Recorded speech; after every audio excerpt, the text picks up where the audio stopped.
Manchester United were beaten 2-1 by Brighton on the opening day of the Premier League season.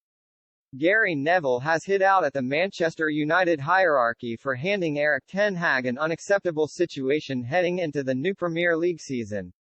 The Dutchman was handed an alarming reality check as Brighton ran out 2-1 winners against the Red Devils at Old Trafford on the opening day of the campaign.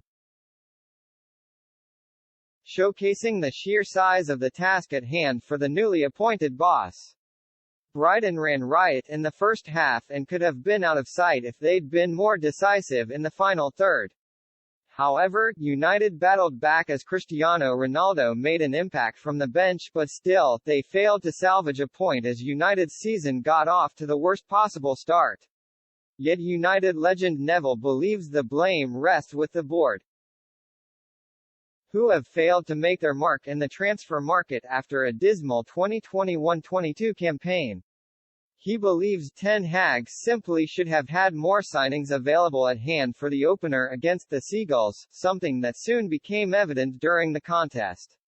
Neville told Sky Sports, "I think it will have been a shock to him. Obviously, they had a promising preseason, but I think if anybody watched those players that he's been handed as his squad through the last year or so, will recognize that's a familiar performance. The people above him should have known that that was an unacceptable situation to hand Erik ten Hag at the start of the season.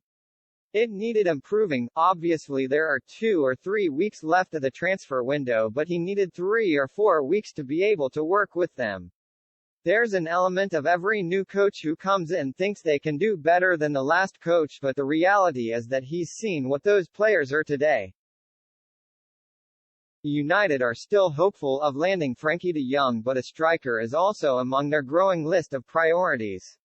A surprise £7.2 million bid has been submitted for Austrian veteran Marko Arnautovic, but the proposal has already been rejected by Bologna. Supporters are already beginning to question why United have turned to a 33-year-old forward in their desperate attempts to bring in some new recruits. Ten Hag, however, is believed to view Arnautovic as somebody who can influence matches from the substitutes bench.